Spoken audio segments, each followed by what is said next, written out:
बिस्मिल्लाहिर्रहमानिर्रहीम जी। अस्सलाम वालेकुम to all of you. General science की वीडियो नंबर 2 है अकॉर्डिंग टू सिलेबस। इससे पहले फर्स्ट वीडियो अपलोड कर चुका हूँ, 50 एमसीक्यूज़ हमने कवर किए थे। अब हम अपनी general science according to syllabus video number second को डिस्कस करने जा रहे हैं। इसमें हम एमसीक्यूज़ नंबर 51 से स्टार्ट कर लेंगे। ठीक है, 51 हमारे पास है, electrical energy is transmitted through. अच्छा, जो इलेक्ट्रिकल एनर्जी है ये किसके थ्रू ट्रांसमिट होती है? ये वायर्स के ज़रिए ट्रांसमिट होती है। ठीक है, कुछ आप जब भी आप क्वेश्चन पढ़ें तो आप कॉमन सेंस को भी ज़रा यूज़ करें, आप देखें कि इसका जो फिट ऑफ आंसर है वो कौन सा है। ठीक है, इसके बाद मैं आपको एक मेथड बताऊंगा, एलिमिनेशन मेथड, उसके ज़रिए आप एमसीक्यूज़ को इजीली चूज़ कर सकते हैं। ठीक है, अच्छा, विच डिवाइस मैयर्स करंट। अब देखें कि जो कौन सा डिवाइस है जो करंट को मैयर करता है बेसिकली। ठीक है, करंट की भी मैयरमेंट होती है, उसको बेसिकली कहते हैं एम्पेयर। ठीक है, एम्पेयर करंट को मैयर करता है। Which device measures voltage, volt metres.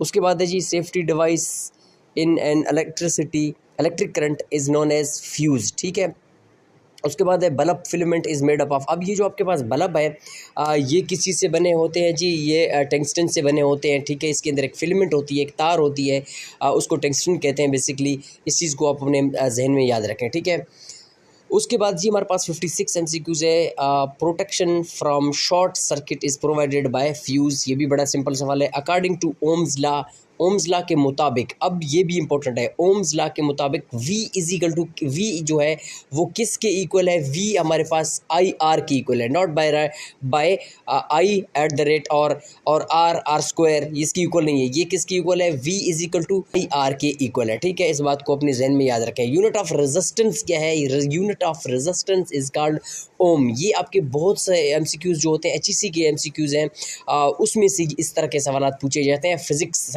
Section से। ठीक है, जिन लोगों ने फिजिक्स पढ़ा हुआ है उनको इन चीज़ों का बहुत खूब इल्म होगा। ठीक है, फार्मूला ऑफ इलेक्ट्रिक पावर, ये फार्मूलाज भी जितने भी हैं उनको भी आप याद रखें। ठीक है, formula of electric power is P is equal to VI। ठीक है, उसके बाद जी unit of electrical energy is joule और किलो वाट आवर्स। ठीक है, उसके बाद AC frequency of Pakistan in Pakistan is 50 hertz, हमारे पास करेक्ट आंसर है। उसके बाद AC is stand for alternating current. ठीक है, ये सारे फिजिक्स के सवाल आते हैं। AC जो है हमारे पास अल्टरनेटिंग करंट है और DC हमारे पास डायरेक्ट करंट है। अच्छा जी, DC का यहाँ पे सवाल भी है। उसके बाद जी हमारे पास DC किस चीज़ का स्टैंड है? डायरेक्ट करंट का है। Which device converts AC to DC। एक हमारे पास जो करंट है वो डायरेक्ट करंट है, एक हमारे पास अल्टरनेटिव करंट है। ठीक है, जो अल्टरनेटिव करंट है उसको AC करंट कहते हैं, जो डायरेक्ट करंट है उसको जो है ना DC कहते हैं। अब कौन सा डिवाइस है जो AC को DC में कन्वर्ट करे? ये बहुत इंपॉर्टेंट सवाल है, लॉजिकल है। अब कौन सा डिवाइस है जो AC को DC में कन्वर्ट करे? ये रेक्टिफायर है। ठीक है, rectifier is a device which converts AC to DC। ठीक है, उसके बाद एन इन्वेंटर कन्वर्ट्स। अब ये जो इन्वेंटर है वो क्या करता है? वो DC करंट को AC में कन्वर्ट करता है। ये दो जो सवाल आते हैं इनको अपने जहन में याद रखें। पास नेक्स्ट सवाल है, the basic principle of electricity generation is known as electromagnetic induction. ठीक है, electromagnetic induction basic principle of electricity generation. जो इलेक्ट्रिसिटी प्रोडक्शन है, जनरेशन है, उसमें हम क्या करते हैं कि जो इलेक्ट्रोमैग्नेटिक इंडक्शन है ये इसका बेसिक प्रिंसिपल है। ठीक है, उसके बाद जी हमारे पास नेक्स्ट सवाल है, Faraday is related to electromagnetic induction. ठीक है, फ्राडेज लॉ आपने पढ़ा हुआ है फिजिक्स में, तो वो उसको आप जहन में याद रखें। जो फ्राडे है वो किस चीज़ से रिलेटेड है? Faraday is related to electromagnetic induction. ठीक है, उसके बाद a generator converts mechanical energy into electrical energy. Very simple, transforms works only is known as AC। ठीक है, ये भी बड़ा आसान है, अल्टरनेटिव करंट। उसके बाद जी efficiency of electric bulb is low because most energy is lost as heat. ठीक है, उसके बाद नेक्स्ट सवाल है, ये भी इंपॉर्टेंट सवाल है कि LED bulbs waste less energy because they produce less heat. So common सा सवाल है।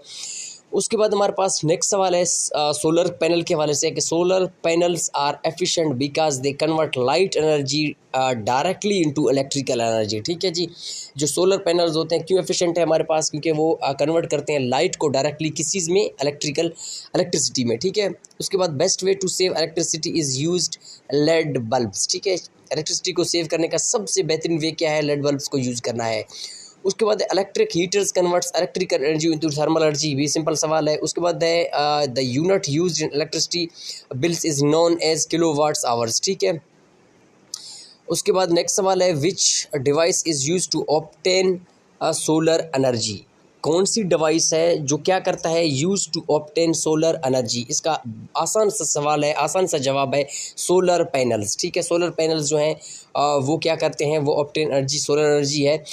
ये डिवाइस है जिसको क्या करते हैं, सोलर एनर्जी को ऑब्टेन करते हैं। ठीक है, अच्छा जी, उसके बाद the machine that produce electricity from wind is called wind turbine. जो ऊपर टर्बाइन लगे होते हैं, पंखे बड़े बड़े लगे होते हैं, आपने अक्सर देखा हुआ है, उससे एक एनर्जी प्रोड्यूस होती है, उस एनर्जी को विंड एनर्जी कहते हैं। और उसके बाद device use to wind energy कहते हैं। उसके बाद वो machine that produce electricity to wind is called, आपके पास विंड ट्यूब इसको कहते हैं। ठीक है, विंड टर्बाइन कहते हैं इसको।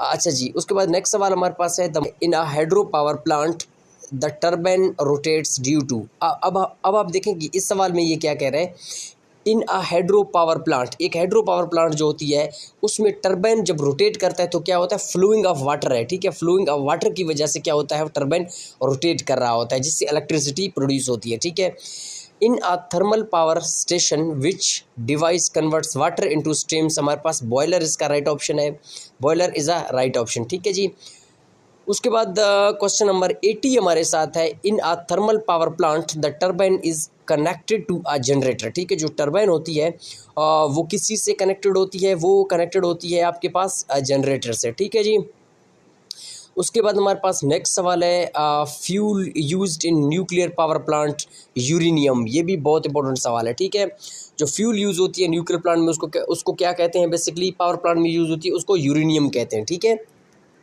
ये भी इंपॉर्टेंट सवाल है, which components is used in nuclear reactants to control reaction, control rod इसको कहते हैं। ठीक है, उसके बाद है जी, coolant is a nuclear power plant in a water. ठीक है, ये भी बड़ा आसान सवाल है। The process of obtaining nuclear, ये भी इंपॉर्टेंट सवाल है। The process of obtaining nuclear energy is called fission. ठीक है, ठीक है, the process of obtaining nuclear energy, nuclear energy की जो ऑब्टेनिंग है उसमें उसको क्या कहते हैं, उस प्रोसेस को बेसिकली क्या कहा जाता है, उस प्रोसेस को कहा जाता है फिजन।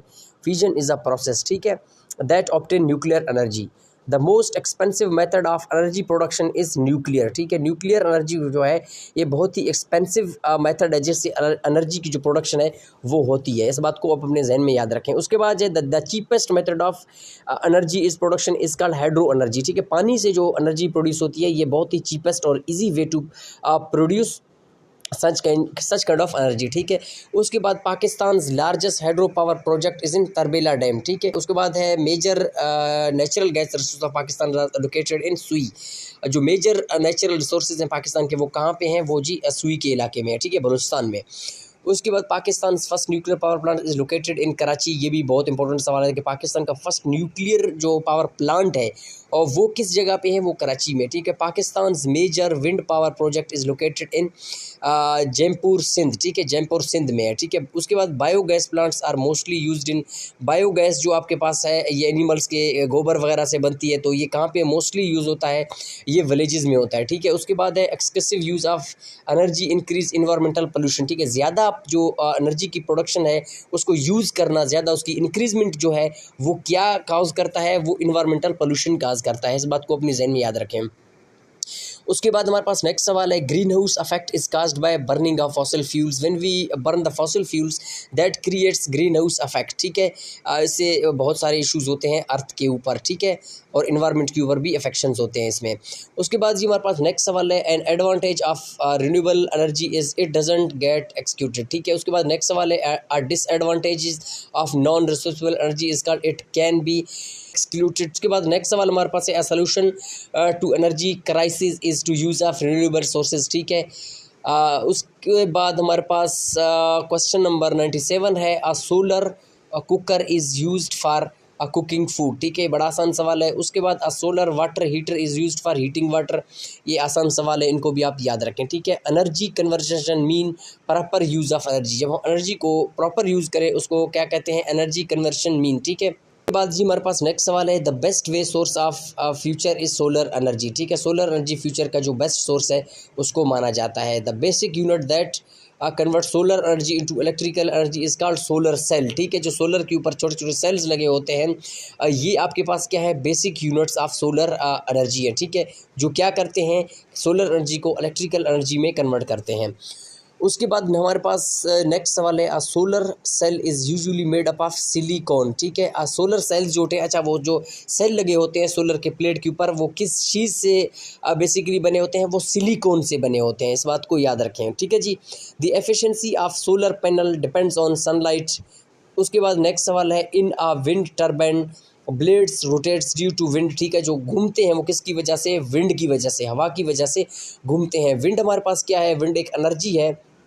कौन सा एनर्जी है? रिन्यूएबल सोर्स ऑफ एनर्जी है। ठीक है, इन hydro electric power plant energy converter is, आपके पास ये सीक्वेंशियल क्वेश्चन है। ठीक है, सीक्वेंशियल क्वेश्चन को आपने याद रखना है कि हाइड्रो पावर प्लांट है, एनर्जी कन्वर्शन कैसी होती है? Potential kinetic plus electrical energy. ठीक है, उसके बाद water store in dam possess potential energy, क्योंकि ऊपर से जो हम फ्लोमेट करते हैं उस प्रोसेस को काइनेटिक एनर्जी कहते हैं। इस बात को अपने जहन में याद रखें, पिछली वीडियो में हमने इस चीज़ को डिस्कस किया था। ठीक है, the main gas produce in bio plant is called methane, हमारे पास इसका राइट ऑप्शन है।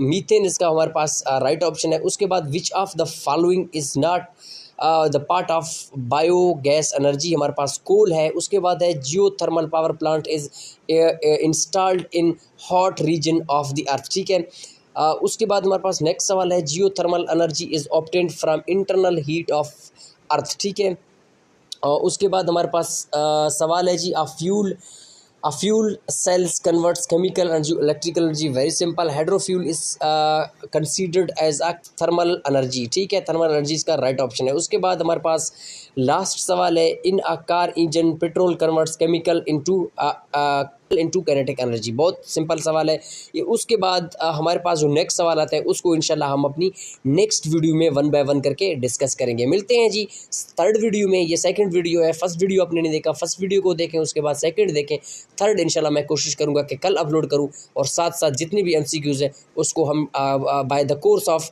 उसको हम इंशाल्लाह आप तक पहुँचाएँगे। आपसे गुजारिश है कि इस वीडियो को अपने दोस्तों के साथ शेयर करें।